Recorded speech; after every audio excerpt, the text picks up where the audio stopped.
Yo, what up, what up, what up? Welcome to the 12th episode. I remember this time. 12th episode of Wrestling with the Bros.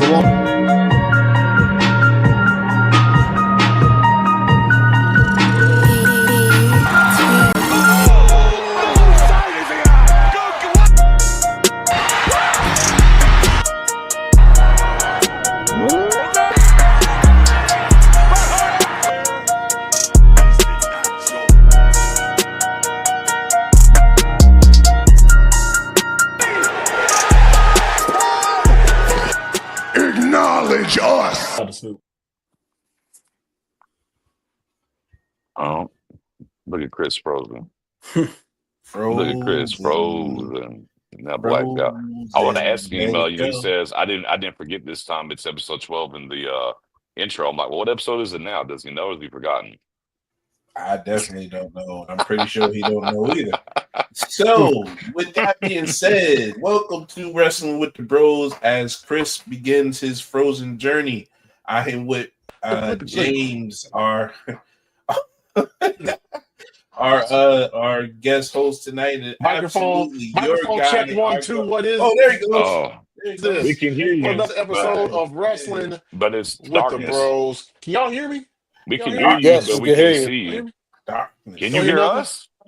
Can you hear us? Hey, no, I don't think you can hear us. Fair. Go ahead. I think you need to go out and come back, bro. Because This is not what we call a just smooth buttoned up. transition. It is not. It's not. It is not. Again, with James and your guy Nix. My name is Antoine. Follow us on each of the bottom of their screens there. As we get Chris all together, we are recorded, not live, but recorded. No, it says live. Live, recorded, same thing. Look, we got a lot to talk about as I bring Chris back up here and try to press buttons and stall as long as possible. There he goes. We can see him. We can see him. Hey, Now we can hear him. there I be, ladies and gentlemen. Yes, welcome to another episode of Wrestling with the Bros. I'm jumping right into it. I'm Chris. That's Fair. That's James. That's Nick's over there. Make sure you follow us at WWTV 2024. Do all that good stuff. We're going to jump right into it. I'm not wasting any time. Superman is in the building, and I'm not talking about Dwight Howard or Shaquille O'Neal. None of that stuff. My James phone Gunn. fall. We can talk about Shaquille. No. I would never talk about Knicks again ever in my life. But look, I just want to say this: Superman dropped this past weekend. We all saw it. All four of us saw it. Knicks. Okay. I'm gonna start with you because I think you were the first one out of the four of us to go see it. I think you were, and you actually saw it twice. You Yep. took your godson the second time to go see it. Mhm. And the first time you were like, yeah, you were very disappointed. Second time, you saw a different perspective. So, Nix, go right ahead. Give us your review, your take Well, on let's. Superman. Let's go. Different view. I liked it better. Still disappointed. Yes. I'm sorry. There's just look. It's not how Superman was portrayed. It's not an issue for me. It's not really so much issues of how any of the characters were portrayed. It's just factual movie stuff that bothered me in it. I thought the comedic timing was very misplaced. I'm not a buyer of the Daddy Soups, Daddy Clark with the hey when you pull up, son. Hey, I know that S stands for hope, but it's hope for us, not them. Knock up all the chicks have 50 million baby mamas, and somebody gets in your way, get them up out your way, pack them up. That was good. That wasn't I was like, do what? I thought the parents were goofy. The parent choice and how they operated was goofy. Clark, Paul said, "Don't be a stranger." All right, man. I mean, maybe in Mississippi, I don't know. Is that how they operate in Kansas? I don't know. Mr. Terrific might have had the best fight scene in the whole movie, low key. But I mean, we went a creative choice of making him basically sound like Robert Downey Jr. from Tropic Thunder. Okay, then we can. I guess we should set spoiler alert here beforehand, but neither here nor there. Oh yeah, definitely Uh, spoiler and then alert. Yeah, like we said before. you get Superman locked up with old buddy, and he's got the kryptonite. He says, "That's your kid. I can save him." He burns him up with the kryptonite. And then fast forward like 10, 15 minutes later, some random dude that he doesn't know gets shot by Lex, and he's like, "Oh my God," and he's crying. He's like, "You will save my son?" All right, bro. All right, bro. Okay.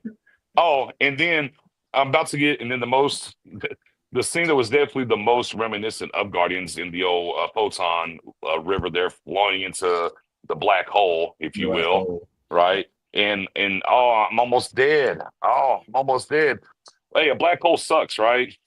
Oh, well, Superman just decides to blow his breath really hard and gets him up out there and saves him there at the very end. But I don't know what the hell he blew against because it's a black hole. It just would have sucked it up even more. But hey, let's put that to a side. Who really cares from that standpoint? Science. Yeah, and then you get to two of the major points where there's some serious context, right?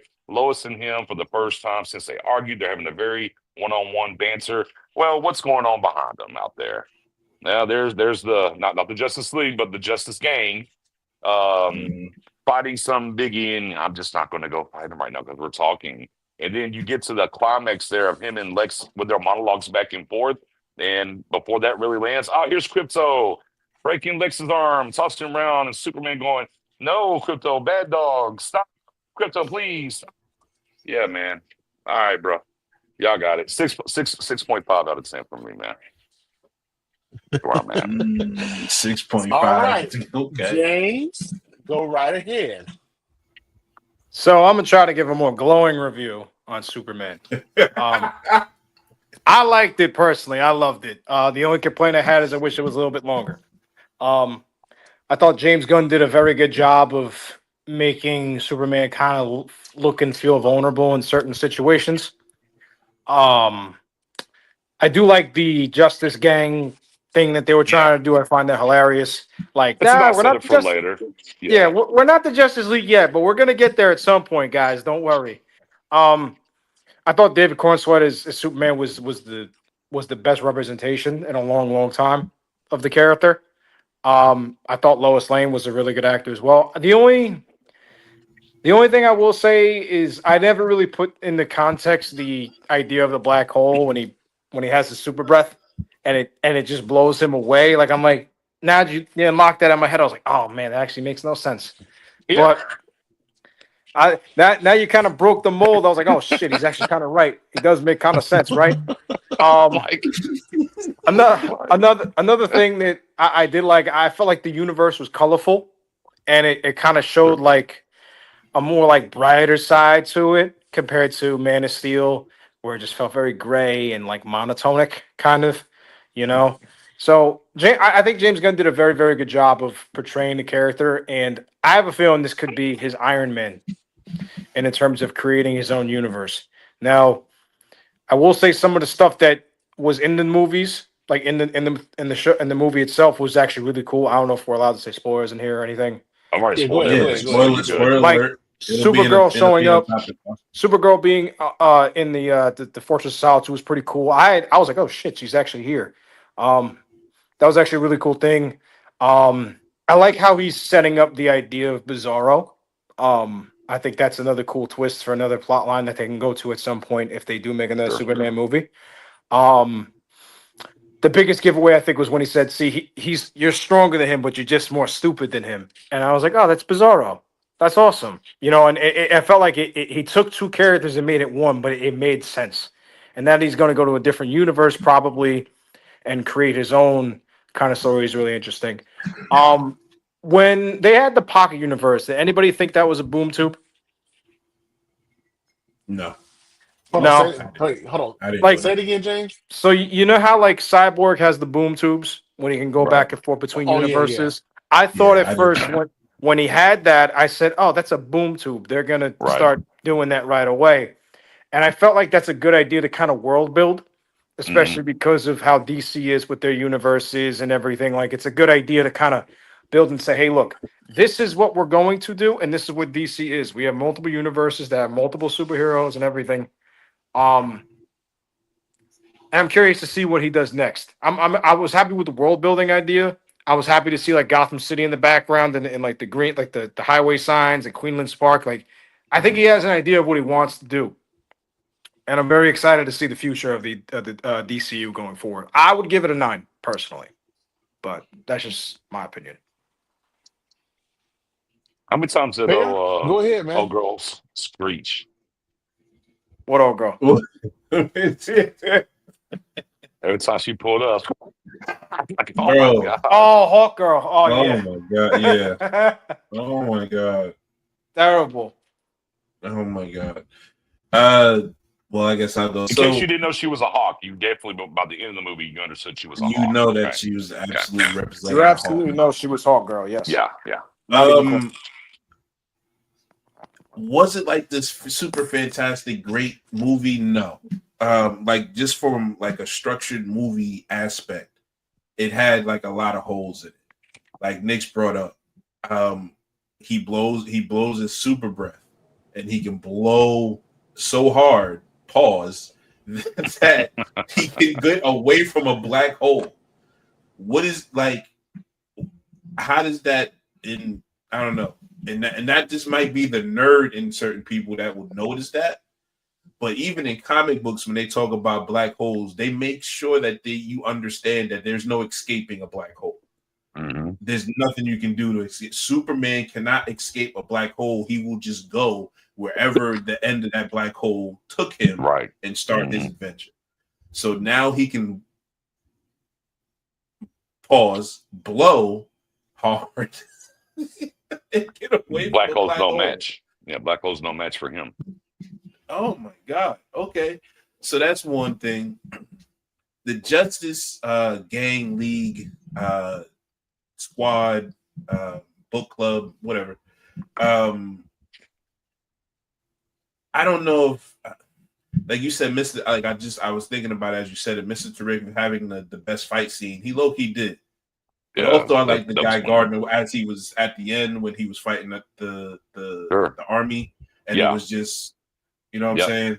It was the middle finger shooting up in the middle finger, and there was another pose with the hand, and then it was like Superman's busy, but you got to upgrade. Yeah, right. So I mean, that was ill. I like how I want to talk about things I like first. I like the metamorpho character and how they show different things that he can turn into. I thought that was super dope. Like he was like a flying squid in the black hole scene. That was crazy. And he had a rocket pack on his back. That shit was crazy. The fact that if he knows the elements on what a sun is made of, he can make a miniature sun. Mm-hmm. That was cool as shit. Like just comic book cool shit. Like that's kind of like a lot of this movie was comic book cool shit in it. Like Superman comic books have like 8 to 10 things to get to before the final plot. It was definitely that in this movie. They caught the aspect of a Superman comic movie wise, definitely caught that on the aspects. Now, again, are there some holes? Yeah, I don't like Mama and Papa Kent. I don't like that they pretty much said that Jor-El didn't send his son to do good in the universe. They sent him to have a breeding planet. He saw his royal oats. It was coming to America. He said, "All right, go sow your oats over in America." Bro, I'm like, and I didn't catch that to the second time. I'm like, and I'm not thinking correctly because the first time I'm just like, oh wow, Superman, right? Yeah. Second time I'm going to be being critical now. So I'm like, bro, they sent him to. They first said, you know, be at peace with them and try to show them a better way. But if they don't follow you, well, then take their ass over and just use them to populate our race. What? Yeah. Bro, I'm like, okay, that's a weird thing to say in a Superman movie, but okay. And I feel like the robots, right? They try to say that they're not with emotion, but they all clearly have emotions. Mm-hmm. It's Clearly. just weird. It's just weird shit, man. It's just Like, why look, don't my you just say you have a robot with emotions? That'll be I don't. cool. Yeah, Um, because some of those directions, man. I just and Like, look, nobody not else that the peeped. Did anybody else peep that, or well, was it just me? I mean, no, hey, I look, did. man. I You saw it. look at like. All right, you take Lex Luthor into consideration, right?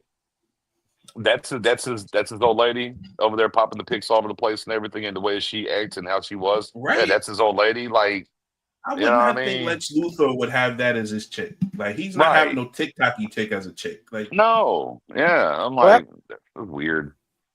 I feel like that's like a more modern play on Eve Tessmacher, you know, um, and it kind of fits like that, like ditzy kind of like stupid role. You know what I'm saying? Like you see yeah, it but taking all this stuff. she was working for him. Like, she was a secretary, No, I not know, his but girl. I know, but I guess they decided to do that instead. But the biggest thing I kind of laughed at too was out of all the selfies she was taking and sending to Jimmy, that they all kind of had like plans that he was going to take over the country and stuff. Like I was like, oh, like so They she's did that tie that dumb. together very well. They Yeah, I did was like, tie that okay. together very well. I was like, that makes sense because there's no way they would catch him unless somebody else had that information. Right. Chris, Yeah. what were But your she was thoughts? so Because smart. She knew you've what she been was doing the whole frozen time. in the sea somewhere. Right, right. Okay, so I enjoyed the film, and I actually talked to my uncle after I saw it on Friday, and I talked to my uncle because he saw it Friday too, and he's actually a huge Superman fan. He's a big comic book fan. I mean, seriously, if you want to sit and talk comic books with somebody, talk to that dude. That dude literally is a living, breathing. He's 70 years old. He's been reading comics for like 60 years, probably. I mean, the man had the original Superman against Muhammad Ali comic book. That's how, yeah, that's Wow. a deep, yeah, the original. Um, Talking to him, he enjoyed it. He really enjoyed it, and he said that he loved interpretations of Superman because Superman's been around for what 90 some years. So you have different story. You have plenty of material to go Sure. from as far as telling the story. One of the things that he mentioned that, and I liked it too, was the fact that he that they made the Kents look the way they did because that's how they looked. And not saying Diane Keaton, who I think is quite nice looking at her age. Yeah, I mean, but they made Ma and Pa Kent look like that. That's kind of how they you know were in the comics or what have you. Um, I thought David Corn Sweat. I thought he did good as Superman slash Clark Kent. And I was telling my dad this earlier today too. I feel like a lot of the Superman movies. It seems like they all, in some regard, they all pay tribute to Christopher Reeve. And I don't know if that's because that's their that's their Superman or what have you. That's the one. That's the one that they That's grew the up on or OG. whatever. It's the Yeah, OG. but I mean, like people who are our parents' age, their Superman is George Reeves. You see what I'm saying? So, but it seems like a lot of in some regards, I know Superman Returns did. Man of Steel really didn't, but I felt like this one, in some regards, Superman. This one was, in some regards, it was like the old Superman. But that Well, neither the here nor Superman there. Returns blatantly they did the Oh George, not George, the yeah, Christopher yeah. fly out of Don't the solar system and wink at the camera. Like, they yeah. did Don't that. don't get me started on that. But that's a whole nother story for another day. I felt like they did get back to the roots of the character and what Superman truly is in some regards, especially when he went off on Lex at the end and he was telling him pretty much, hey, dude, I'm still, this what I'm doing, caring for people and so forth and so on. That I'm about as human can be. Whatever. I put one foot forward in front of the other. I do all of this stuff, whatever. And what's interesting about I thought what was interesting about it, all the good that Superman did for the world or whatever, for the people of Metropolis, the one time that they find out that, hey, oh, you really aren't here for us, whatever, or you aren't this, or you didn't do something right, or you made one mistake, they turned on him real quick. And then when he saved that woman on the They said bridge, it was here for a breeding planet. What you mean? but but here's the You thing. supposed to take my Yeah, woman and yeah, have babies? but again, plot hole. They were turning on before they even got dropped in the video that was being dropped. There was just a Exactly. headline, and they're automatically throwing shit at him, everything. And I'm just like, all right, bro. Automatically. Y'all got They Yo, it. aren't first of all, fact checking or the nothing. dude that threw a And soda at Superman's head, he needs a medal, like a purple heart. Wait, and then here's another thing. When Superman saved that lady on the bridge from that from the fallen building. building fallen building, Yeah. she didn't thank him. She didn't say thank you, Superman, or nothing. She just looked at him and just drove off. Lady, I just saved you from dying, and you don't even give me a thank you or Well, a salute or nothing. I guess- shout out to Superman saving the squirrel and causing a 40-car pileup, but whatever. He saved that. He saved that Oh, the squirrel. dog. Yeah, No, save the that squirrel. squirrel. But No, he saved the squirrel. no, He saved the squirrel he and caused saved the the wreck. dog. Getting squished too. Yeah, Yeah, no, he saved the dog. yeah, too. He saved the but he dog. didn't cause a 40-car pileup by doing that. But the squirrel, he caused a wreck. Yeah.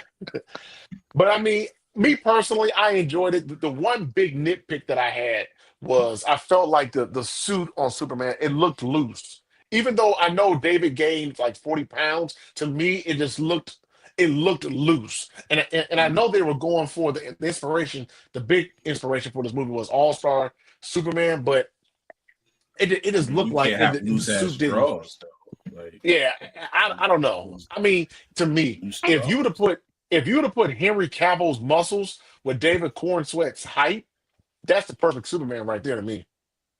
Because I think he's 6'4", 6'5", muscular as all get out. I mean, that's Let's just talk my about it. opinion. Nah, let's talk about it. Hold on. Let's talk about it. That man got his ass whooped 85% of this movie, bro. He got his ass whooped 85% of this movie. 95%. And you know what? I didn't mind that because this is what, his third year, so he's still making mistakes along the way. I didn't mind that. It's kind of like the Batman. The Batman was what? He was what? 2-3 years into crime fighting, whatever, or a year or two. He's still finding his way, per se. Bro, that man is Superman, bro. I don't understand hear that, shit. but I understand that. But at the beginning, they said that he lost his first fight. So he lost his first fight. He didn't know necessarily how to deal with it or what have you. Then he goes back. He starts fighting Buddy again. I mean, I didn't mind it. What they because should I have. think Go ahead. I was gonna say the one thing they should have did was they mentioned it, but they didn't nail it or land it. Was so like in the very beginning they put the sun on him. He's like, oh, but you're only 83% when he goes back, right? So there's that. But then also in the very last set of fighting and what's going on, remember he has kryptonite poisoning, right? And he kind of goes back home to heal from it, but he's not completely. They don't do a good job of stating that he wasn't completely healed from the poison. It's just kind of implied a little bit, on that front. Mm-hmm. And obviously, on a like popping my shoulder out of place to be able to beat a guy, I think that get your ass whooped because of Superman's fine, but popping the shoulder out of place so I can beat a guy, whatever. Okay. And then, I mean, the lasers to the guys that were flying around, I guess he killed some people there, but that's fine. We're not worried about that, though.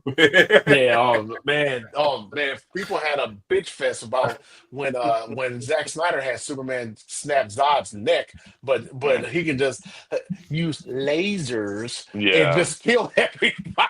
and then the other side too for me, and again, what y'all saying about how they portrayed Superman, I have no problems with the character himself and how they portrayed him. Right, to me, like, my issues with the movie are just rudimentary, foundational pieces of any movie, right? And I also agree with you, James. Too. The thing that I take away from even with my 6.5 is they set up a lot of things for this to go forward that does have me excited and where they're trying to get to. I think they did do a good job of that side of things with everything that was going on. But just like, for instance, all right, so Lois interviews him, right? And she's chastising him, right? And you're bringing it into today's world. Well, you decided to go interfere in 2 countries, and he's like, but I didn't hurt anybody. And did you meet with the president? Well, I had a meeting with him afterwards. I took him to the desert, and okay, maybe I put him against a cactus. Oh, so you assaulted him? Well, no, this line, whatever, yada yada. And I told him he better not do that again. Or what? That sounds like a threat. What are you gonna do next time? All right, fast forward to the end. Yeah. Oh, Squeaker over there, flying with his ass. You're dead. Bye. I'm like, Right? oh, okay, cool. So we're just Yeah, gonna let that. actually, Yeah, we're just gonna let Just drop his that slide ass. off. Just Yeah, we're gonna let drop that his run ass over to 30 the foot. sunset. That's fine. You know? But Superman got chastised and everything by everybody else behind You that. I'm know? like, That's Yeah. like, come You on, know bro. what? Like you You know looked what? at Like, him. Hold on, Chris. You looked at him to be this Jesus savior, but he goes out and put a cactus on a man's behind. But this bitch dropped him 50 stories from the air. And you ain't said damn thing. well, what I will say though about all that is, excuse me, it does kind of set the idea in the head that he's willing to do anything for the people he loves. And what I mean is, if this universe does go forward and everything, we know what happens when you mess with Lois. Mm. We know what happens when you mess with his family. You know that he Mhm. can snap and become a complete psychopath that nobody can touch him. So I wonder if that's like a little like hidden like line that they're trying to throw in there, like, hey, just keep in mind if this does progress and we get to certain places, just know what he's capable of. Like just know My in the thing back of your is, head, like he's willing to do anything to make sure he gets his way. this dude ain't flip out for him breaking him into his fortress, killing all his robots, stealing a message, and then relaying it to the world for some shit that he ain't even hear yet. He mad that Lex took the dog. Well, I he gotta go That's was save the what mad he that dog. gonna Lex. use. Well, he was mad that Lex took the dog, and we find out why later on because it was Supergirl's dog, Because it and he wasn't was his probably dog. thinking, yeah, he was probably thinking because if you notice when he saw Lex, he said, "Lex, where's the dog at?" He didn't say, "Where's my dog?" Where's the Yeah. dog at?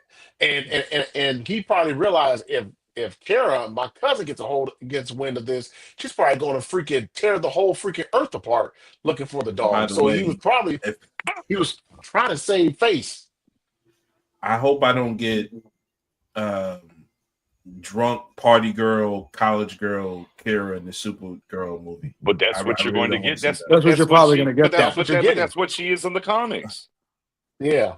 Like that's the one thing I It's had to like as another guy was at my shop and he was like the Supergirl that was bitch and all. I was like, all right, well let me defend the movie for a second. That's her. That's who she is. That's I canon. thought he said he was going with the Woman of Tomorrow Supergirl. Nah, he's going to he Like there. is. There, I forgot. There, he's doing that's not Woman of Tomorrow Supergirl. the one where That's what's the stupid New comic? 52 I forgot. Supergirl. I forgot the name of the stupid comic. Anyways, where she ends up with a girl and the girl that she meets was kind of doing this revenge tour kind of thing, and she kind of goes along for the ride. And I forgot the name. I forgot that story arc name. I should have remembered that for this. But I think I know where that's going.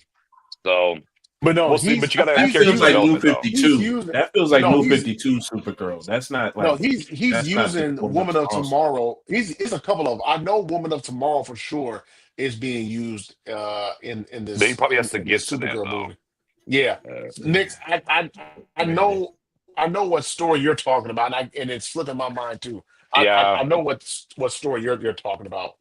I'm gonna hit my I think, uncle up and that's just how, to and I think, confirm. and I think that's how he's going to build to the Woman of Tomorrow. I think that's kind of the Through birthplace there a the little bit, and then the character Okay. development into that.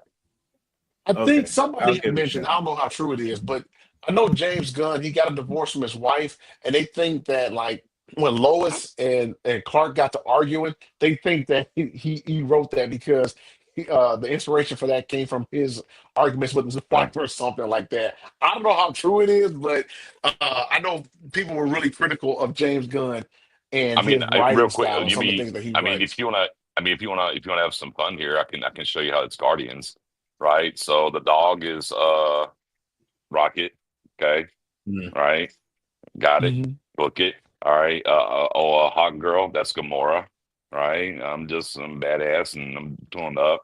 Superman is Star Lord, right? It's Pratt. Hitting those things. Mm-hmm. Yeah, you can start position. Hey, guess to a certain extent who's Drax? Oh God, does the atom changing shit? I can be anything, whatever. He's kind of Drax to a certain extent, not all the way, but a little bit in that realm. You I'd know, say Guy is more Drax though. could I'd be. say You Guy could is go that more route Drax. too. Yeah, you could go that route too.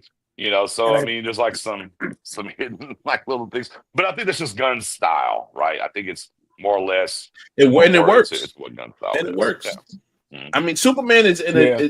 if you just go for the basic of the comic book experience, Superman is a great movie. It's just that when you break it down into movie structure, there's a big like you have to totally suspend your knowledge to know that nothing can get past a black hole. Yeah.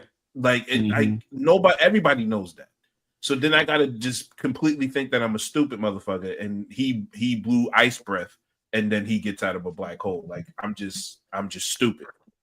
Just gonna skip right over that line. James, go ahead. Go ahead, James. Go ahead, James. And I was gonna say, actually, it's funny because when you said the Guardians, didn't Mister Terrific's kind of fight scene remind you of Yondu in a way?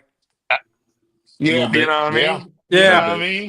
Now that you said that, I thought about it. I was like, yeah, the red thing. He controls it. He doesn't whistle, but it's the same thing. The Yeah. fight scene for very like Guardians 2 when they're fighting that like what the fuck the Leviathan thing. I don't know what it was called. It felt like that inside the bubble, and everything was kind of following it around. Yeah, it felt very Guardians-esque, actually. Yeah. He did say this. James Gunn did say this. Season 2 of Peacemaker is going to really explain a lot of what they're going to do in the DCU. So keep that in Sure. mind. can't And I Peacemaker want to say, comes out and I want to next be month. clear. And I want to be clear. Like I said, as a movie, it's 6.5. There's things I absolutely do like about the movie for sure, and it doesn't quelch my excitement for where this universe is going to go. Right. So, like in the Snyder universe, as soon as Batman Superman drops, I was like, okay, I'm out. I was on board with Man of Steel. That dropped. I was like, okay, I don't know where this is. I mean, it's whatever. And so here right now, Watch like the 3 it hour did version. enough. No, that's just trash. Yeah, whatever. Look, but this did enough of setting things up. You look, I'm buying into the characters and how you did them. I just need you to structure the movies moving forward better without the plot holes. And some of the comedy wasn't that it wasn't funny. It was just the timing, the comedic timing in there took away some really, I thought, very powerful moments within the movie that could have been there. Now I did like I like the Lois and Clark argument though. I liked it because as he's giving his answers, she's like, "Bro, you can't say that on a live mic. You can't do that. I can't say that shit." And every time he'll get pissed off, you can't say that on a live mic. But yeah, you do look like a terrorist when you're just coming in country saying, "Hey, do what I say, or I'm gonna blow this shit up." and see, I like that. I like that Lois, because one of the things that I love about, even though it was cheesy back in the 50s, the Adventures of Superman with George Reeves or what have you, but the lady who played Lois Lane, I always thought she was good as Lois Lane because she was a tough reporter. To me, I think Lois Lane should be something like that, be a tough investigative reporter. Sure, I agree. And she that throughout the movie when she, like you said, when she was grilling Clark, she was tough on him. Yeah, When I she love that. was figuring out what all the stuff that Lex was doing. Yeah, I loved it. And James Gunn, he must be living his fantasy through Jimmy Olsen or something, because Jimmy Olsen was out there laying pipe all over the place, man. Right? I thought that man just get like, damn. I'm glad that they put. Look, I'm very happy that they brought Jimmy Olsen to the screen. Personally, I think he was miscast, but for the actor they picked for Jimmy, I'm like, this dude, this is the guy y'all win that's going to be out here. You know, all the women are fawning over and everything. Him, but that's also the joke in it, though. But he nailed the part, though. He absolutely nailed the part. He did well. It was cool to see him finally to get some shot from the comics in the movie for sure for old Jimmy. Yeah. No, like I said, overall I enjoyed it, good movie experience. I would give it a 3 out of 4. If I had to go with 10, I'd give it about a 7.5, 8. I enjoyed it. I thought it was a It good was better story. than That's Like Jurassic seven. Nick's, I'm with Park. you. Hey, it I'm was better excited than to Jurassic see. Park. Everything is better than Jurassic Yeah, Park. That movie's I haven't horrible. seen Jurassic Park yet. I'm going to see that probably this weekend. I'm going to see Don't, that this weekend. don't, don't, Don't. No, I'm going to see it. don't. Look, I Okay. seen He's like, 6 of them. you see, I'm, Hey, hold on. ScarJo was in it. ScarJo was in it. Okay, I have to go support ScarJo. Okay, I have to go support ScarJo. Okay, So well, All right. I All all will right. right. go see We it, Yeah, warned and you. I'll just give you my thoughts on it. yeah, We Um, okay. warned you. We no, warned you. overall, but I'm excited for what the DCU is going to be. Nick, I Mm, do understand where you're coming from, and fair mm, too. That if you're starting a whole new universe, and the first person that you start with is Superman, you do want to come out with a bang. You do want to come yeah, out. You do want to come out the door with a bang, and not saying that people weren't going to be excited anyway, but you do want to start with a bang. I'm excited for Peacemaker. I think they're going to go. yeah. This is just my personal opinion. I think James Gunn could be leaning towards maybe Justice League International. I think, and I also think for the next villain, and we kind of talked about this on the timeline a little bit. Me, Fair, Surt, and Mhm. a few other people. I think the next villain could be either Brainiac or maybe Parasite. I said Parasite. I don't want Brainiac. I want Brainiac for Justice League because his stories with the Justice Leagues are better with just Superman. So I would Okay. like Brainiac to be a big threat and to remain a big threat throughout the history of whatever this DCU is going to be. I Parasite just for him alone would be good. It'll be something that he would have to think again. It'll kind of depower Superman enough for you to get his character down better. Or like a mongrel, you know what I'm saying? That'll Yeah, kind Mongrel will of be good. have Yeah. him show off his strength a little more. Like I want something that'll either give the character more depth or give the hero more feats. So I like a but something he can take care of on his own. Like he don't need much help for that. You know what I'm saying? So Hmm.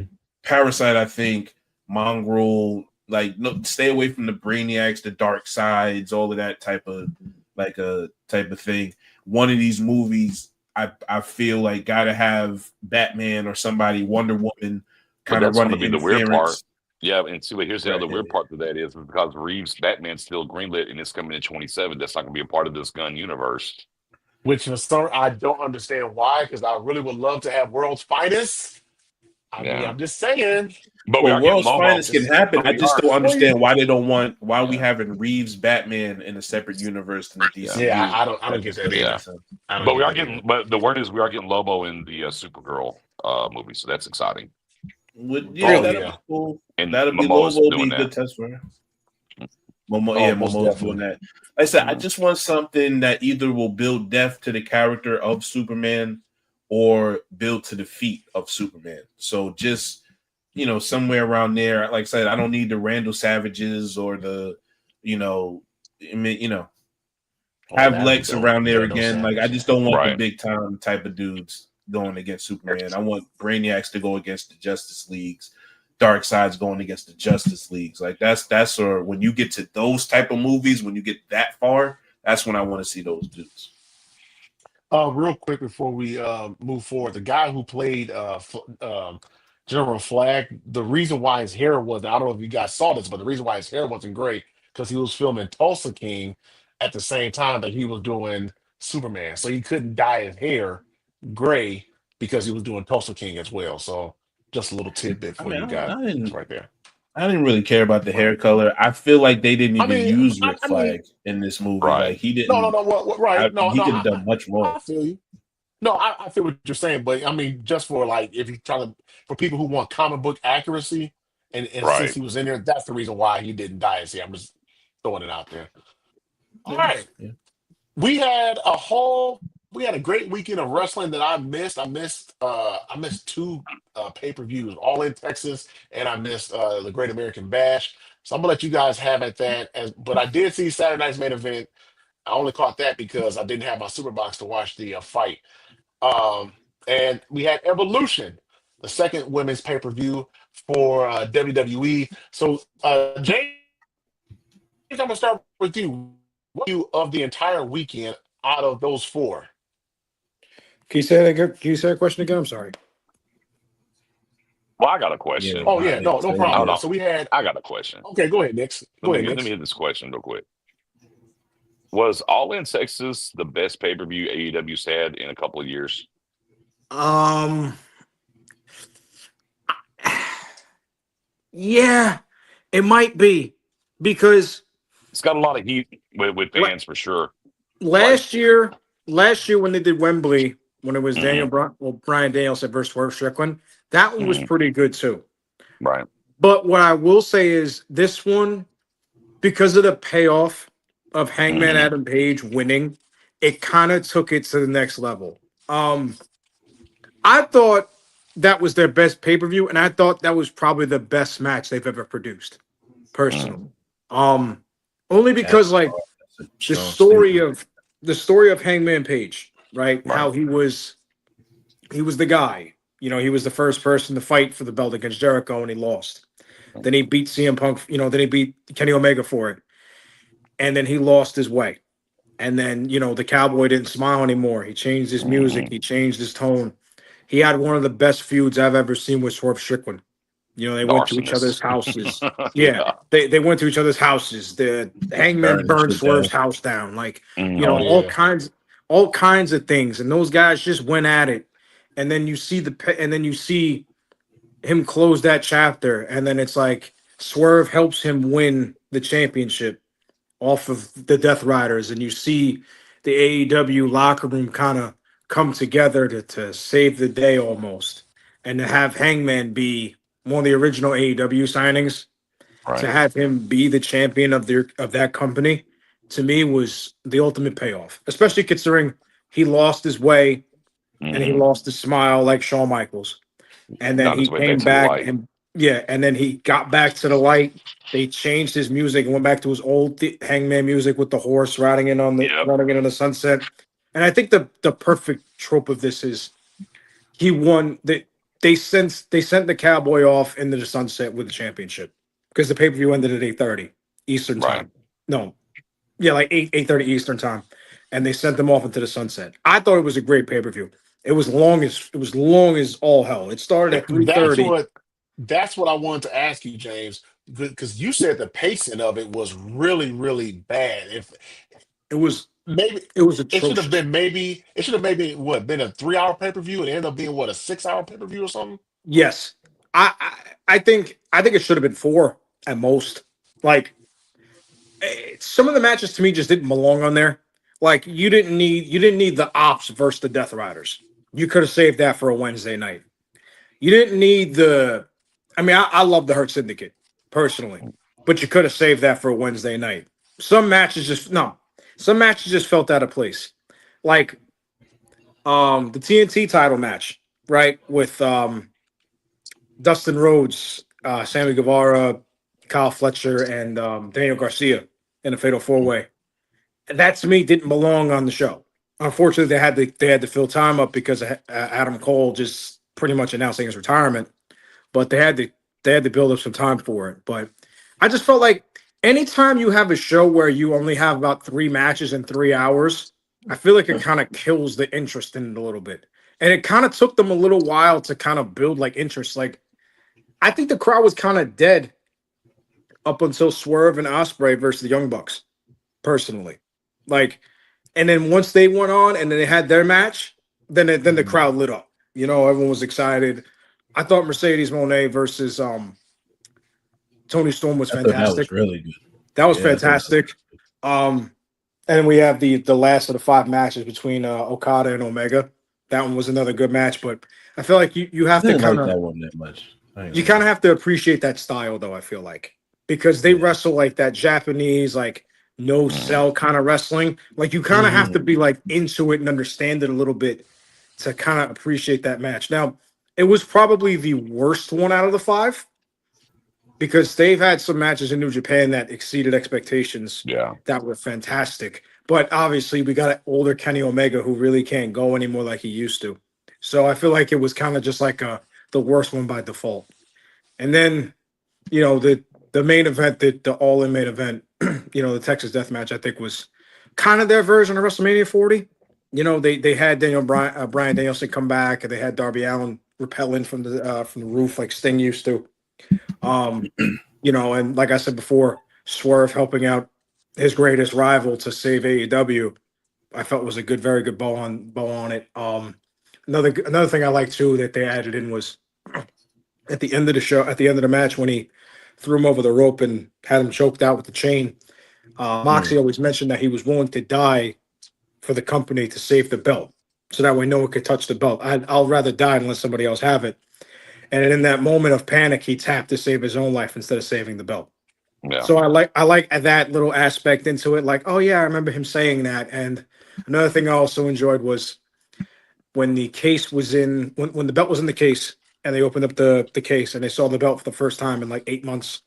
It still had Brian Danielson's Dragons on it. Yeah. It still had the dragons on it. So no one has seen it. It's been in there for 8 months and it hasn't been touched. So that's another great thing that they did. I thought they exceeded expectations, and I thought they really did a good job. It was way too long though. Shouldn't be 6 hours. I'm sorry. 4 most. They like to do the old school Vince, long ass WrestleMania, type fucking matches before you get the 2 nights, which is sometimes it's a good thing, but sometimes it can drag.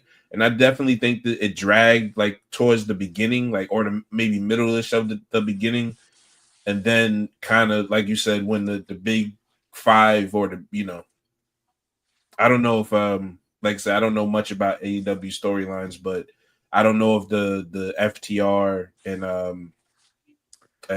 the other guys, if that was the big match, but that's kind of when I woke up when Edge came back, or Adam Copeland. I apologize. And I kind of woke up at that point, and then I'm like, all right, and then I kind of felt like it got rolling from there. That was a good thing too, because they're obviously going towards the Edge and Christian reunion, team up, right?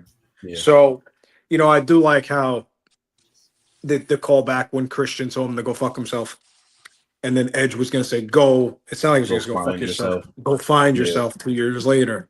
So I'm very happy that they're going to try to do that and send them off as well into their own little sunset. But I thought that was a very good show overall.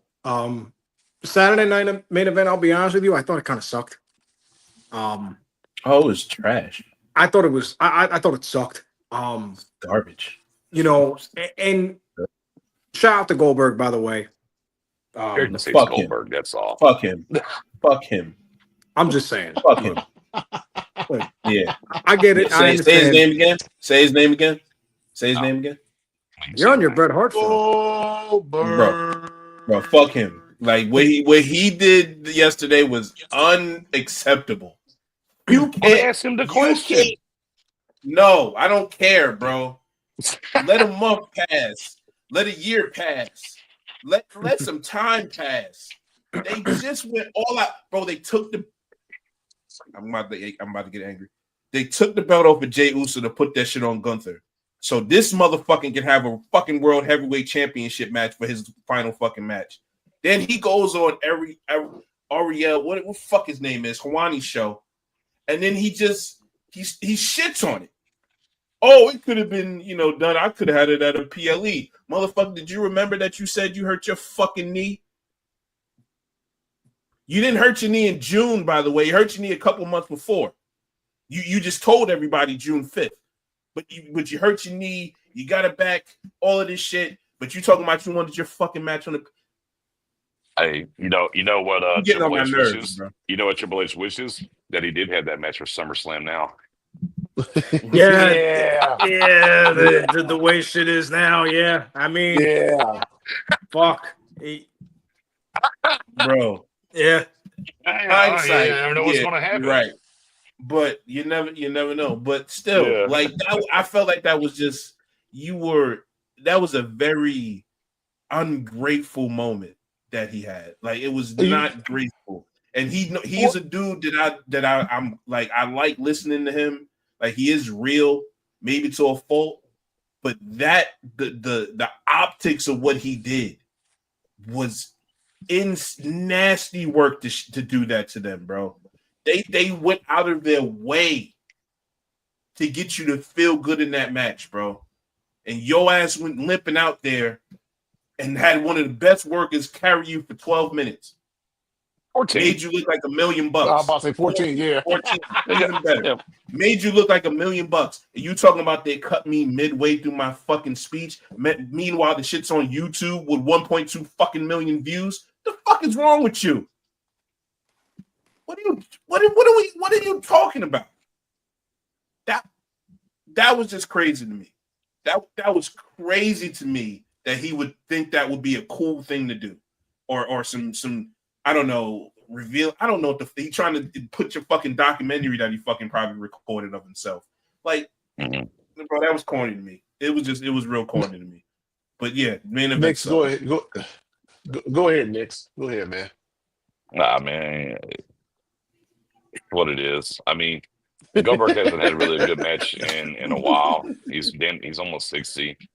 I do agree with him. I think it would have been better suited even before the injury and everything.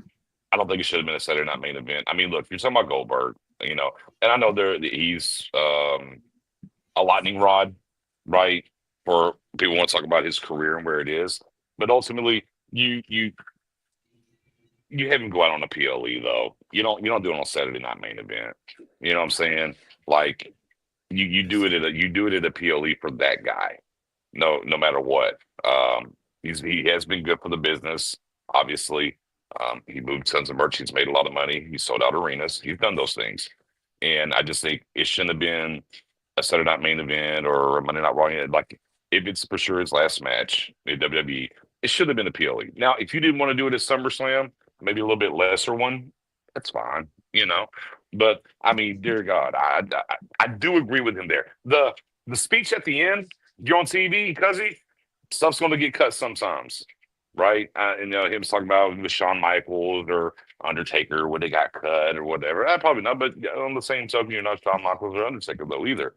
And by the way, his retirement speech was very disconjointed, and he repeated stuff a whole bunch in it.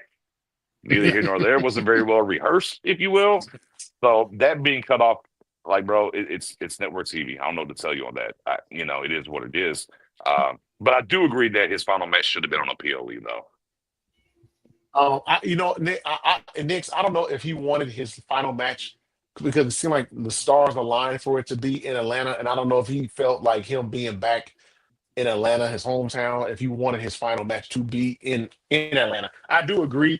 His final one should be at a PLE, but he was probably looking at it from the standpoint of it's my hometown. Let me have my final match here. But apparently he wasn't, because he said it should have been on a PLE too. Yeah, well, They said it's Georgia. Take what you can get, homie. Right. Bro, I'm this. sorry. Nobody wanted to see this shit. Like, nobody gave a fuck about this shit. They made us give a fuck about this shit, and he sits there and shits on it, bro. Like, I'm sorry. There's no defense to that shit. There's no defense. No, I'll say this. As far as him, his speech getting cut, this is just my personal opinion. If you knew that you were going to, I'm guessing they knew that he wanted to speak after his match was over. So my thing is, cut that match went for 14 minutes. Maybe cut it down to like 8 or 9. You have to do commercials after the match is over, and then have them come back at about 8:56, or my time 8:56, maybe 4 minutes left to go for the show. Have them give a speech. If you have to cut them off with the last 30 seconds, then do that. But I see what he's saying, but at the same, as far as like his speech getting cut because it gave the appearance that WWE didn't care about it, him retiring or whatever. But at the same time, like you just said, Fair, nobody really wanted to see it outside of James. Probably nobody wanted to see Goldberg finish out his last match. I was like, I was okay him getting back and having a retirement match. I had no problems with that. I didn't have a problem with it. I don't have a problem with him. I have a problem with him bitching about it. That's what I have a problem with. I mean, but my thing is, though, if you wanted to, booked it.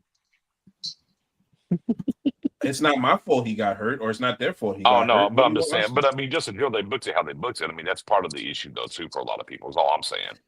My thing is, bro, they made a left turn off of a man who earned that title to make you feel, or your last match feel important. To have not that title that was defended, but the world heavyweight title, just to have kind of what the semblance is right now with Big Gold for a WCW guy and give him a final match. Y'all talking about PLEs and all this shit. Bro, that shit was on network television. Like we as wrestling fans don't like Saturday Night Main Event, but as far as business wise, as far as eyes wise, advertisement wise, and all of that shit, that would have the most views that WWE would have for a fucking PLE, a B level PLE, by the way, not SummerSlam, because I don't want to see that on SummerSlam. I don't care who got hurt or whatever, but the A minus level pay per views, I'm not putting that on an A minus pay per view. Sorry, you got a fucking Saturday Night Main Event on. That's fine. You got a Saturday Night Main Event on NBC on network television. What you mean that you want it on a PLE? Why? Because they wasn't untimed on the PLE, so you get your little 10 minutes of rambling off in your fucking goodbye speech? That doesn't. I don't like. No. I don't care. That was corny for him to do. And then he's sitting there, I can't really talk for 3 weeks. Oh, what's going to happen in 3 weeks? Going to drop a fucking documentary saying a bunch of shit that you don't like after the fucking fact? You don't like the time that you got? I'm pretty sure that they rehearse matches now all the time before these pay-per-views. And you know you got a 14-minute match. Hey, Triple H, let me get like an 8-minute match, and I can just say my goodbye to make sure the shit's on TV. I'm Bill Goldberg. It's my night. I can do that shit, right? But you want to sit here and talk shit because nobody else did the shit that you were supposed to speak up on. My match wasn't built right. Hey, they from his mouth, they started talking about this shit in November. Okay, January comes or November comes or no, October comes after they did the incident. You don't put no type of tweets out. You don't start. I mean, this is social media age, right? How many feuds that done started in WWE off a fucking tweet? You can't do that, Bill Goldberg. You can't pay whoever the nitwit is that the helms your account. You can't have them fucking attack Gunther every other month. It's not their job. That's not their whole job, WWE, to make these dudes over and get crowd reactions and shit. These dudes have to take accountability. You literally said the target date was in July in fucking Atlanta. So then that's on you to keep the interest, especially if your old ass got hurt during the fucking way. So no, that was inexcusable what he did. Inexcusable. Blaming all of them. What did you do to make the shit interesting? What did you do? Nothing. He showed up. Okay. And he also broke Charlie Robinson's ribs too.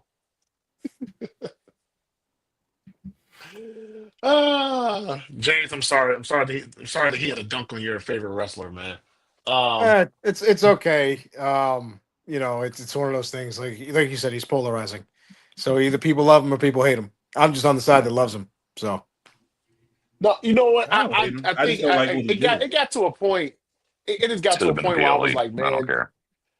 It has got to a point for me where I was like, I was honestly, hey, if Goldberg didn't come back, hey, I wasn't going to lose any sleep over it.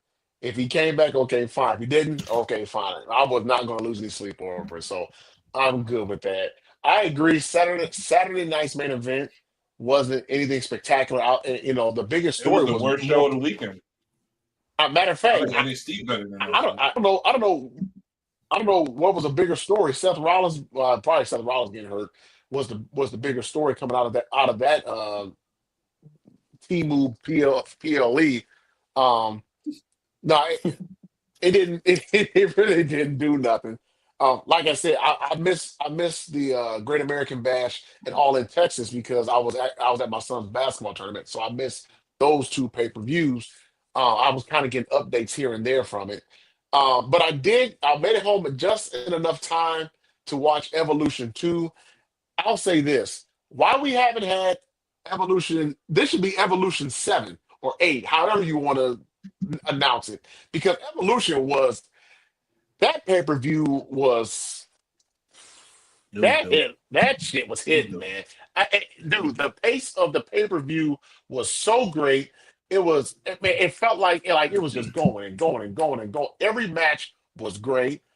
The biggest news of the night was the cash in, Naomi cashing in and winning the belt from Io Sky. She pinned Io Sky as well too, and now Naomi is your women's world heavyweight champion, world champion, excuse me. So, Fair, I'm gonna start with you. What? Give us your thoughts about what you felt, how you felt about Evolution too.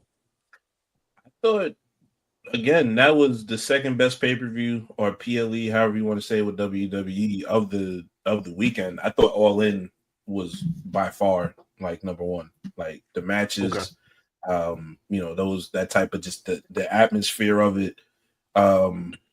Again, I can't go much in the story because I don't know AW stories like that. I'm trying to like kind of slowly get my way into there and just try to talk with some knowledge. But as far as just the matches and those that type of vibe to it, nothing better. Evolution's not that far off of it though. Like it was definitely love that. I love the battle royal. Love the battle royal.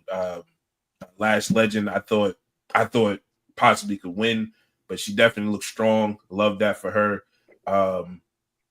Obviously Stephanie Valkyrie, I think she got the rocket They on her are back. putting the rocket on her. They are putting Rocket the on her rocket on back. her back for real. No, They kind of like, have Yeah. good. they kind of have no choice. I feel like doesn't help that Booker T elevate her more, in NXT with the Devil's Oh Kiss, yeah. and Yeah. I With feel the like people, yeah, and as wrestling fans too, like we want to see a Stephanie Valkyrie versus Io Sky match.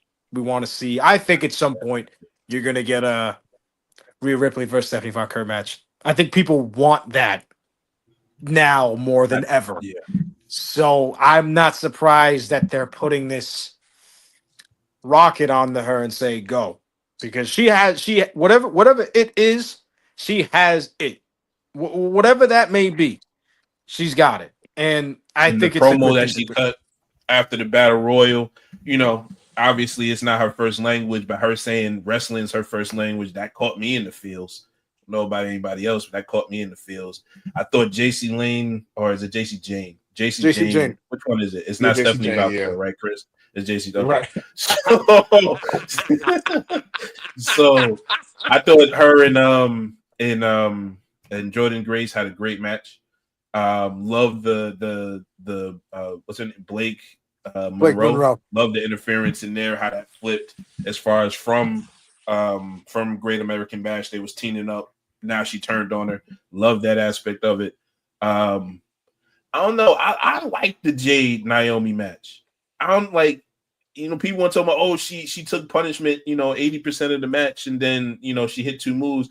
I mean, That's kind of how those matches go. Super Cena, Hulk Hogan, Roman Reigns, Big Dog version. I think every babyface, I mean, she can't wrestle, so that's what they have to do. That's what they have to do. Like, That's what, I she mean, can't wrestle, I mean, so but you know she's what a though? power What's move crazy? person. That's what she does. She hits power Yeah, moves and wins. like I said, Last Legend is who they want Jay Cargill to be. For sure. I agree. For sure. I For sure. agree. I agree with But I that. got to run, guys. And you Though, know Battle hey, I what? Royal. appreciate, Oh, I appreciate y'all having me. I got to run, guys. I appreciate y'all as always, man. I'll Nick, tap thank in you here very with y'all much for before too tuning long. in, man. appreciate you, bro. Thanks for Yeah, checking us y'all have out, a good night. man. Thanks. Yep, you Absolutely, brother. too. Peace. So yeah, on top of it, No, I'm I just saying, agree. like, let me just finish the thoughts on the evolution. I Go think ahead. Rio and Io might have been the best match ever. And then the cash-in happened, so that was like the best moment ever. Like it was kind of, I feel like they're trying to save that finish to like WrestleMania. I fully expect that to be the WrestleMania match come next year, Io versus Rhea. But For the all in belt, all, you think yeah, this I is can different? see I that. thought that was a great pay-per-view, Evolution. Thought it was fucking awesome. Yeah, it was great, man. I loved it. I thought the triple threat match, I thought that was really, really good. I Mm. thought that was a very good match. I thought Stephanie, Not Stephanie. Tiffany and Trish was a good match too. And Trish actually, she can still go, man. She's 49 years old. She looks great. I think Trish kind of showed everybody, hey, I can still hang with these people. Give me a few months to get myself together. I can still hold my own. Yeah. I think I didn't hate it. I guess I think that the Tiffany and Trish match served its purpose. It was 10 minutes. It was in and out. She showcased her moves. She put Tiffany over. Which is kind of basically all what they needed to do. Hmm. I thought the battle royale was great. Um, Stephanie Vaquer winning to me was the right choice overall. Only because of the popularity and status she has within the company right now. Um, the Blake Monroe heel turn was good, but I felt as if it was coming from a mile away. Because when she first came in and everybody was saying, "Oh, she's gonna be, a baby face," I was like, "She's way better as a heel. Like she is significantly miles ahead as a heel compared to a baby face. I just wish that it wasn't so quick, personally. Now, Jordan Grace versus Hmm. her is gonna be a really good versus Blake Monroe is gonna be a really good program. It's gonna carry NXT for a couple months, most likely, which is good, but I feel like it was probably the most like telegraphed, like especially if you knew who she was prior to this, like you knew eventually the talks of her turning heel was going to come eventually because the feud she had with Tony Storm before she left AEW and they had the trilogy was fantastic. Probably top three feud in AEW history, personally, in my opinion. So I feel like it was coming from a mile away. The Jade Naomi match, like we said, that was perfectly fine for the most part. Everything was in place. The right person won. To me, to close that chapter on that feud, maybe for the time being, they could always revisit it. I feel like. We did not get the Bianca heel turn though. That's what I was hoping for. We did not get that, but it was still very good anyway. Um, and then the Rhea Ripley versus Io match. Honestly, if they wanted to do a 60-man Iron Man match, 60-minute Iron Man match in the future, I think those are your go-to people to do it. I Um, agree. they they tore the fucking house down completely. They were doing things that were amazing, and it was well beyond the hype. And they let them just go and be competitive. Right, just do what they have to do, and it was fantastic. I wish they got the ending. I wish they would have just finished it though. I really do. I am Hmm. happy for Naomi. I think she deserves this moment. I have no problem with her winning. The biggest issue I have is I wish they just would have let this match finish and let it be decided if she could beat her or not. I feel like Evolution was a good time to do it. Um, and also I hope that Naomi's cash in doesn't overshadow how good that match was either. And that's my biggest thing with that. Um, because people are gonna remember the cash and more they're gonna remember the match. You know, and I feel like the cash in took away from how good that match was, in a Yeah, sense. it was a really good match. Man, that match was a banger. Oh yeah, Yeah, yes. that No, it was was. a great match. I think there's a rating system online, and I think it's the highest rated women's match of the decade. I think, or something. I forgot. I saw it on Twitter. I gotta find the link and I gotta send it in the chats that we're in. But it's one of the highest rated women's matches of all time. But and like we were saying for months, happy for Naomi. She deserves this moment. I think she plays a really good heel, and she's going to be a very good heel champion on Raw for months to come. Nah, Yeah. yeah, Uh, definitely. I don't know if that one. moment, her moment overshadows the match. You kind of feel like if you kind of look in the spots online, they kind of talk about the match more than the cash in. To be honest with Mhm. you, but it was still a moment. So you can definitely separate because it was Yes. definitely towards the end, and it was a part where the next part would be the next part, and then she cashed in. So it was a perfect kind of timing to it, that cash in, and then you save the finish for maybe a bigger event. Mm. Perfect for me. Yeah, yeah. No, And honestly, I thought before the match, actually before the pay per view when they because I caught like the very end of the kickoff show or the pre-show, and as they were previewing it, and then going into the actual pay-per-view, they kept mentioning about how Io Sky hadn't be or Rhea Ripley had never beaten Io Sky one-on-one or whatever. So I thought Rhea was going to win because I said it just felt like it was just like if you keep mentioning it's going to happen, and then of course we had Yes. the surprise of Naomi cashing in. I thought Bianca was going to turn heel as well too, but maybe they're saving that for a bigger PLE as well too. Maybe I don't think she SummerSlam you turned can heel. get that. I You don't don't think think she so? turns heel. No, I think Jay's going to turn heel. Jade. I Okay. kind of feel that. Mm. If you feel like I said, I pay attention to a lot of things off screen. So like their social media accounts, interviews, stuff like that. If you look at Jade's post from like the last week or so, you see the switch up. You see the switch up coming. Mm. Like I feel she's gonna turn heel.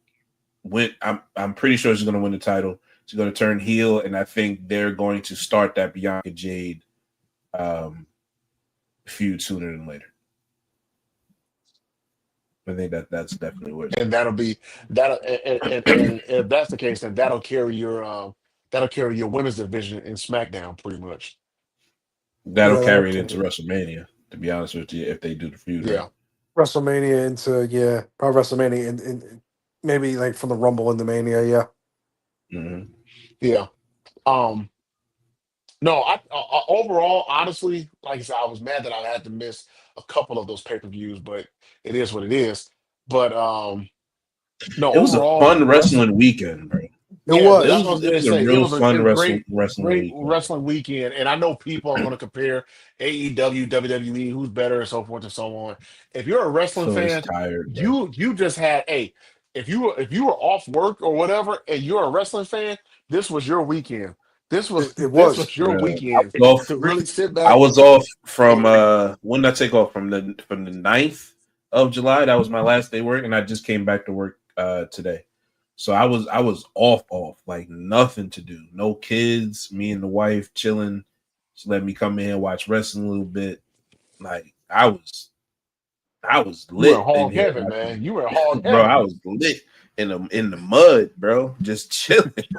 I Had was. some crab. Had a crab boil. Had a crab boil Oh, with okay. a bunch of shrimp. Boy, I was chilling. I was up here like a fat hog, bro. Man, Yeah, um, and go ahead, James. Go ahead. like you said, it was a great weekend.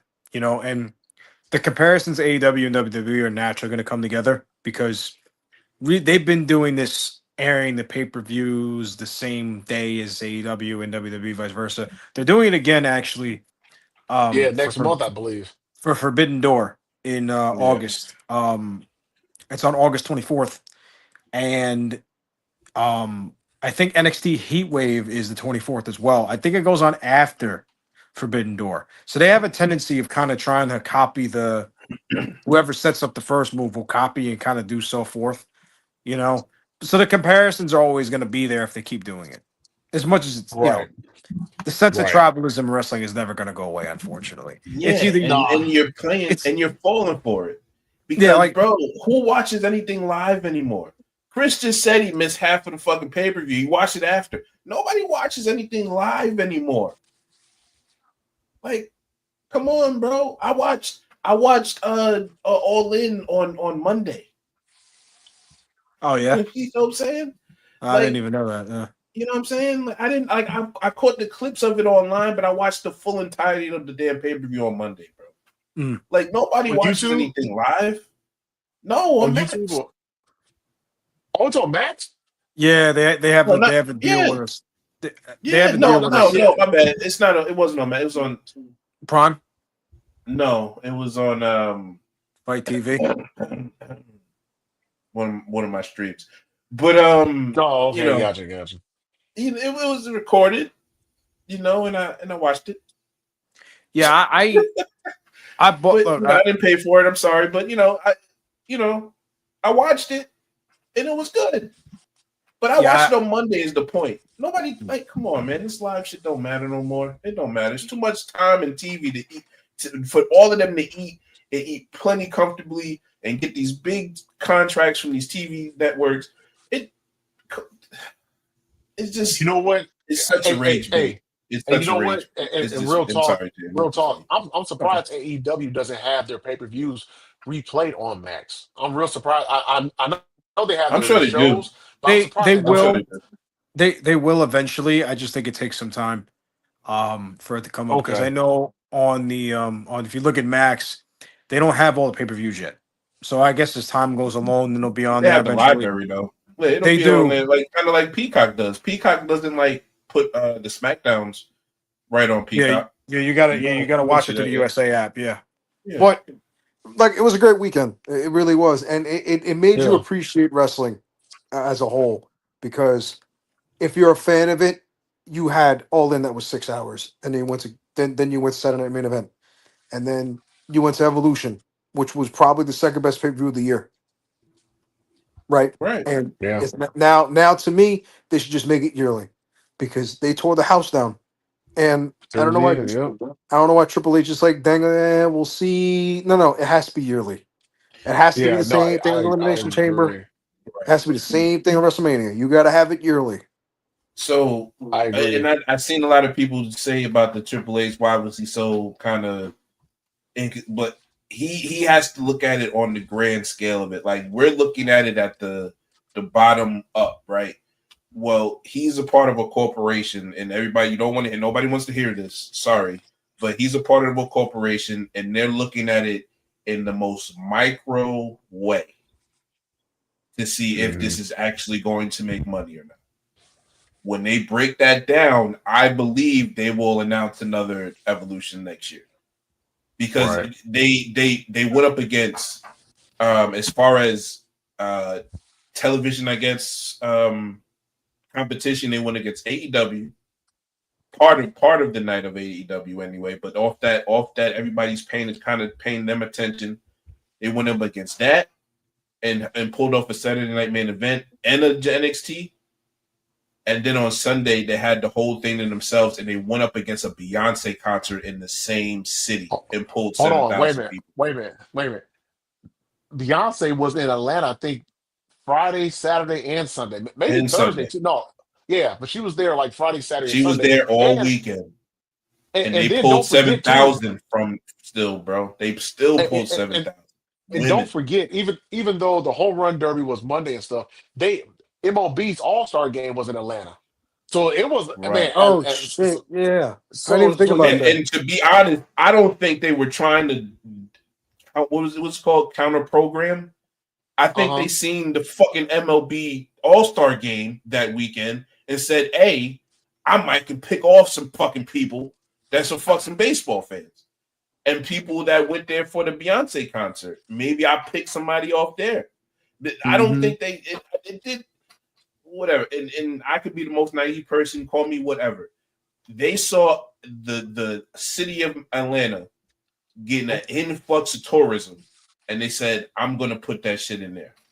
No, they made a ton of money. I'm gonna get in that week. Dude, Fulton County and Cobb County where the Braves play at, they made a shit ton of money this past weekend. Oh yeah. They made a ton of money, man. Yeah. So And for those who have never been to Atlanta at all, dude, this was probably the worst weekend to Yeah, I got family up there. To Atlanta because Atlanta traffic is horrible. I got family up there. They didn't even leave the fucking house after Friday. It is bad. They didn't even leave the house after Friday. Well, let's go ahead. I don't blame them. I don't blame them. And to conclude, what was a great weekend of wrestling, we had Monday Night Raw. Raw was a good show, but the big story was the OTC, the big dog, the tribal chief, whatever you want to call him, Roman Reigns. He returned to Monday Night Raw. And James, I thought to myself when I saw Roman Reigns coming out, I said, oh, Roman's back. I was excited. Yes, I was. But I honestly thought that Roman would probably come back at SummerSlam, but maybe due to Seth's injury, maybe they asked him to come back just a little bit earlier. But moving forward, Roman Reigns is going to be on every Raw leading up to SummerSlam, and he'll be at SummerSlam. So just give us your thoughts on Raw, James, and what the return of Roman means for the company right now. Uh, Fun fact, actually, I actually found this out via Twitter. Apparently, Birmingham is the place where all the Bloodline members return because in 2024, The Rock showed up on SmackDown in Birmingham, and on Monday, Roman Reigns showed back up in Birmingham. So apparently, Birmingham is the hotbed for the Bloodline. Apparently, they all come back in Birmingham. Whatever's in the water over there, they just love to come to Birmingham. I feel like Monday Night Raw was like Evolution Part 2. All the wrestlers didn't really get a chance to have a singles match on it. Obviously you had the Bailey and Lyra match. That was really good. 2 out of 3 Banger. falls. I didn't even Listen, know it was a 2 out of 3 falls. This is my tagline every time I'm on the show and we mention Lyra. Bird Lady puts on bangers. No matter what she does, whatever match she's in, it's automatically a banger. It's fantastic. I agree. Hopefully it leads to a heel turn for I Bailey. agree. That'd be nice. I thought the Nikki Bella and Chelsea Green match was just there. It was good. Just there. Roxanne and Raquel beating the Kabuki Warriors again. Solid match. Get the tag ladies back out there again. Just a repeat from Sunday at Evolution. And then the gauntlet match I thought was just kind of there, right? It felt very predictable. Like we kind of knew who was gonna win once you saw the 5 people in the card. Excuse me. Oh yeah, there was no way I thought that CM Punk was not winning that match. Yeah, I felt like it was very predictable, especially after the events that took place on Saturday. I felt like now they have no choice but to speed that up. Now they have to do that.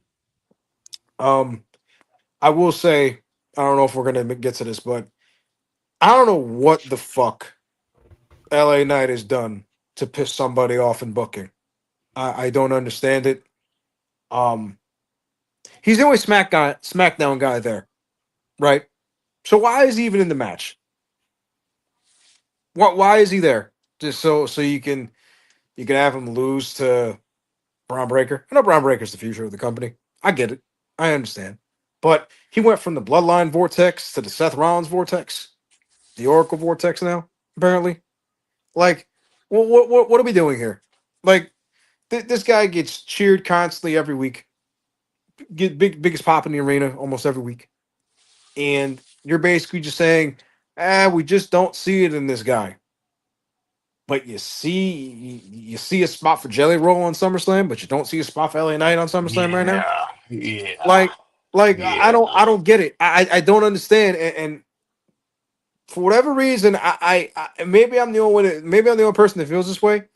Triple H's booking in 2025 has been kind of lackluster. Now, there's been events that have happened. Obviously, the Rock and John Cena thing that kind of sandbagged all of it. But as a whole, I feel like his booking in 2025 has just been kind of just not great. Par. Yeah, not great. Like, especially with all the talent you have on the roster, it's just not there. Like 2022 to 2024 was fantastic. I felt that the era of his booking peaked at WrestleMania 40. And ever since then, it's kind of been hasn't been there. I don't know if it went off topic. I'm sorry, but No, you're right. I don't know. It was a decent show. I'd say a 7 out of 10. Gunther sitting in the crowd was hilarious, by the way. Roman Reigns showing up was a good thing because they need to build the SummerSlam feud. Now, I do wonder though if it's going to be a tag match with Roman and Jay against Bronson and Breaker. I do wonder if that's the plan going forward. Right there is where, because I thought the plan they were building to Roman, LA Knight, and Jay versus Seth and his group. That's kind of what I always thought the plan was. So when you say that what did LA Knight do? I just think they put LA Knight in Seth's place and just said, hey, that'll give a good win for Braun Breaker. Like, I don't have a problem with that so much because it still has LA Knight attached to what you want to do at SummerSlam. It's just that who is going to be the third guy for them? Who do you put in that situation for maybe a LA Knight's pass or whoever's Roman's pass or whatever to fit that three? I just thought I always thought it was going to be a 6-man tag because you're not going to put Roman in any singles matches. I don't think you let him go against Braun at that time. When I was thinking about it, let him go against Braun right away to take an L because you're not having Roman Reigns lose to Braun Breaker. Like, maybe you do. I don't know. But now that it's changed, I do think it's like, where does LA Knight go? Because I clearly think they're going Braun Breaker, Roman Reigns right now. I don't think it's either that or it's a tag match between Bronson and Breaker and Roman and Jay. But that is clearly. I think it's a tag. I think it's the latter fair. I think it's going to be a tag match. That's what I think. Yeah, that's clearly division now. And where do you go with LA Knight? I don't know. Yeah, I don't know either. I just want to take the floor again real fast if you guys don't mind. Go ahead. He has been getting the loudest pops consistently for about a good 2 years now. Every city you go to, it's the LA hits and the crowd goes crazy. And you have nothing for him? Like, nothing. Like, you don't got to. I know Seth getting hurt probably ruined it. And I guess that's why it kind of feels like there's nothing going on here. But, like, not even a chance at a championship. Not even like a world championship appearance. Like, not winning it, but not even like a main event feud almost. Like, you just kind of have him like dangle around. Like, I feel like the past year he's been involved with the Bloodline, well, the Team of Bloodline, and then and then you got Seth Rollins' crew. So what is he doing? Is he just the one that the factions just say, oh, he's a target? You know what I'm saying? Like what are we doing here? Like, you can't have all this much talent on the roster and then proceed to not know what to do with them. I think that's like an indictment almost on Triple H's booking in a way. Like, how do you have all this talent on the roster and proceed to not use them? Like, not even LA Knight. Guys like Carmelo Hayes, guys like Austin Theory. They haven't been on TV in a long time. But you made room for Jelly Roll, though. You made room for Jelly Roll and a Logan Paul thing. Yeah, well, you got Grayson Waller in the New Day, which is just the weirdest combination I've ever seen. Like Grayson Waller's hanging out with the New Day now. You got nothing for Grayson Waller either. Like what are we doing? Do you feel you had? You go. No, I was going to ask you. Yeah, I was going to ask you. Jelly Roll feel just choke slammed Logan Paul on Jimmy Kimmel show. So ask again why you did Jelly Roll. Ask again. Yeah. And see, that was my point. Do you think Jelly Roll was more so of a TKO decision than Paul than Triple H? Yeah, it's a dude that wanted to be a wrestler, and he's a big star, and TKO said, "Hey, I can make some money off of this," and put him in a tag match. And that's the other thing too. I'm not the biggest Drew McIntyre fan. I'm not. Mm-hmm. But that's your SummerSlam match with Drew McIntyre? The guy was the MVP of WWE for 2024 besides Liv Morgan to me. See, that's where we differ. Like, bro, that's going to be the biggest match of the fucking summer. The most eyes are going to be on that match. That is not a bad spot for Drew McIntyre.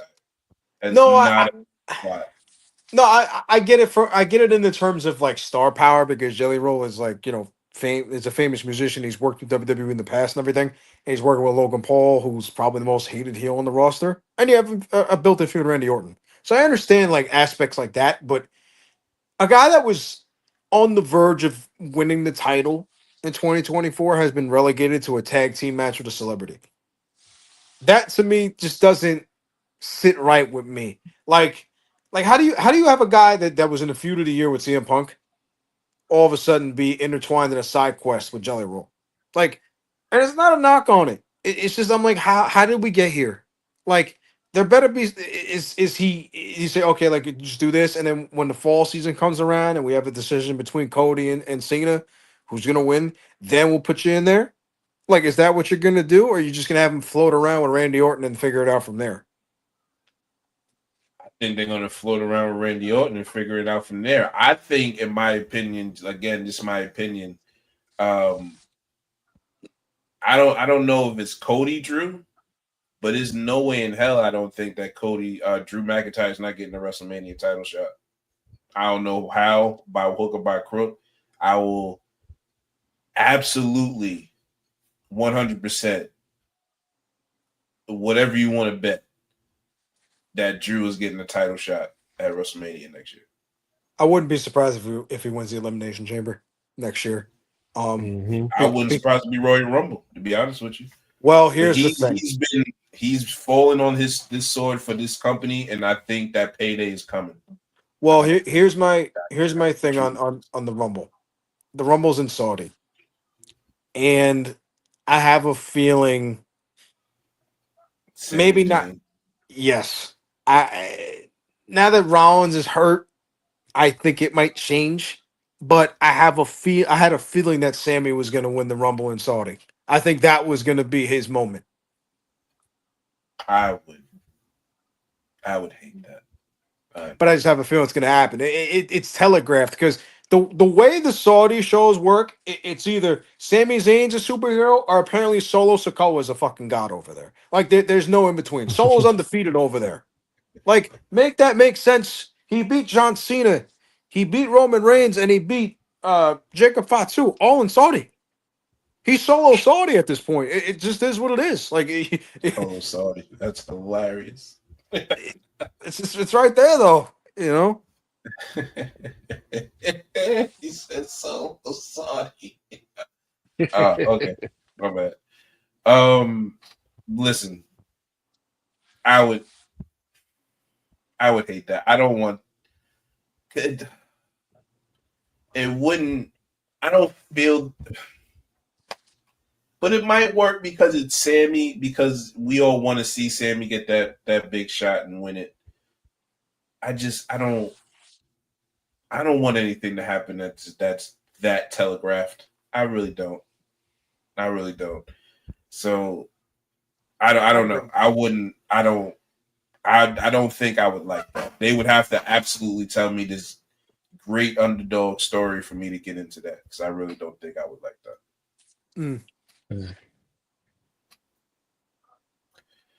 Oh no! Yeah. Well, hey, hold on. Drew McIntyre might be a dude they can put in place of in Seth, and give, like, if it's long term, give him the Money in the Bank. Like Paul makes a deal with give him Money in the Bank. That'll give him a feud with Roman, possibly. His fucking feud with Roman that he wants so bad, because he keeps making fun of the whole fucking bloodline. He makes fun of the bloodline every week. Yeah, actually, the Bloodline Hunter story kind of died out a long time ago, so you might have a shot at going back to it. Yeah, you know, a lot of different ways we can go. Well, there's so much there's so many ways, so much we could talk about, but that will conclude our show for tonight. Thank you so much for tuning in, ladies and gentlemen. Hope you have a great week. Make sure you follow us at WWTV 2024. Also, hit that like, subscribe button to our YouTube channel, Wrestling with the Bros. Shout out to our executive producer, Smitty. Also, thanks to Nix for stopping by on the show and giving his thoughts on Superman and all things wrestling as well. Hey, for James, Fair, I'm Chris. Y'all have a good one. Smitty, you know what to do, man. Yo, what up? Welcome to the 12th episode. I remember this time.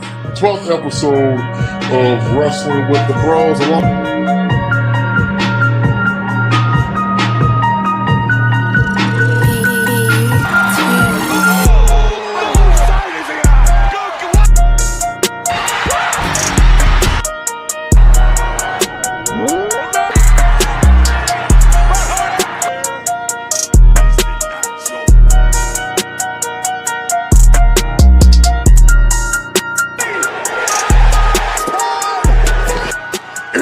Acknowledge us.